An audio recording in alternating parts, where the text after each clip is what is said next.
وفاة مواطن بالسجن المركزي، والحكومة تسمح بإدخال الذهب الخام دون ضرائب ولا إجازة استيراد.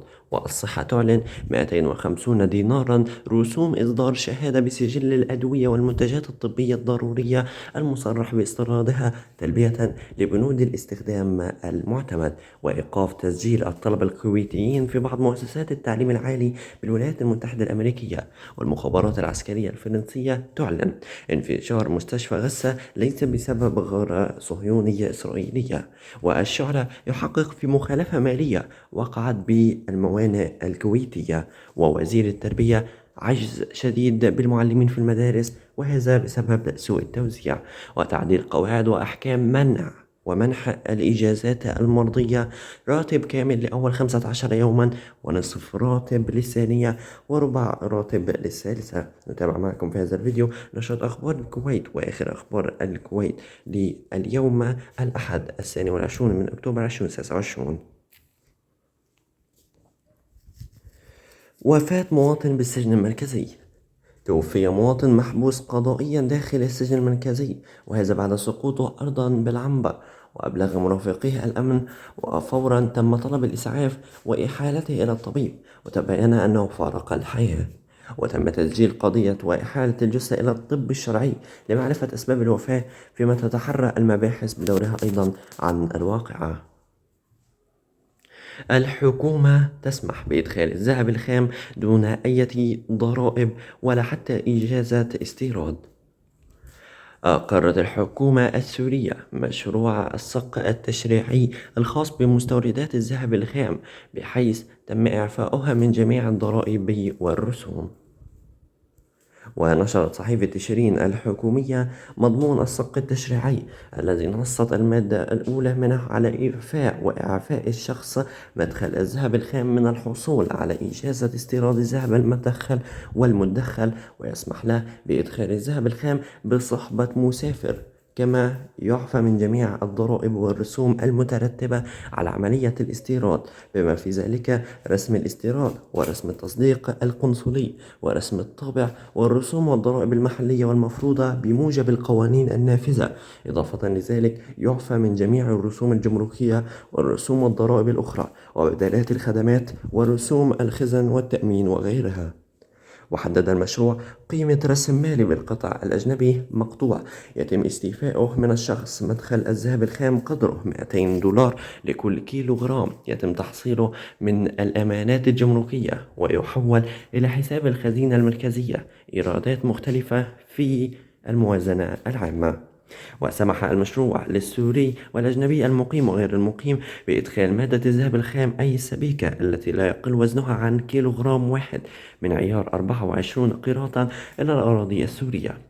واشترط التشريع على الأجنبي غير المقيم مدخل الذهب الخام بأن يقوم خلال فترة تتجاوز 45 يوما من تاريخ منح وثيقة الإدخال الصادرة عن الأمانة الجمركية السورية بإخراج مصوغات ذهبية مصنعة محليا من الورش السورية المرخصة من وزارة الصناعة أو الاتحاد العام للحرفيين، بما يعادل وزن الذهب الخام المدخل من عيار 18 أو 21 قيراطا، وفق الشروط المحددة بموجب التعليمات التنفيذية لهذا القانون. ويعفى من ضريبة الدخل على الأرباح المنصوص عليها بالقانون رقم 24 لعام 2029 وتعديلاته. كما يعفى الأجنبي غير المقيم مدخل الذهب الخام من تنظيم بيان تصدير، ويتم إخراج المصوغات الذهبية بصحبة مسافر، وهذا وفق الشروط المحددة بموجب التعليمات التنفيذية الصادرة استنادا لهذا القانون. والأهم أنه يغرم مدخل الذهب الخام في حالة تأخر في إخراج الذهب المصاغ ضمن المهلة المحددة في المادة الخامسة من هذا القانون، وهذا بموجب قرار من حاكم مصرف سوريا المركزي بغرامة مالية تعدل قيمة غرام ذهب عن كل يوم تأخير بما لا يتجاوز قيمة كمية الذهب المدخلة، وتسدد الغرامة بالدولار الأمريكي وفق سعر الذهب العالمي بالتاريخ التسديد. وفي حال استغرقت الغرامة كامل كمية الذهب المتأخر في إخراجه، يتم استيفاء هذه الكمية كغرامة وتعد إيرادا نهائيا للخزينة العامة للدولة. كما يعاقب مدخل الذهب الخام الذي يقوم بتحريف أو تغيير في الوقائع المطلوبة لإدخال وإخراج الذهب وفق أحكام هذا القانون بغرامة مالية قدرها مثلا قيمة الذهب موضوع المخالفة. ونتابع. الصحة تعلن 250 دينارا رسوم إصدار شهادة بسجل الأدوية والمنتجات الطبية الضرورية المصرح باستيرادها تلبية لبنود الاستخدام المعتمدة. أصدر وزير الصحة الدكتور أحمد العوضي قرارا وزاريا رقم 381 لسنة 2023 بشأن سجل الأدوية والمنتجات الطبية الضرورية والمصرح باستيرادها، وتخضع لأحكام الرقابة الدوائية والغذائية.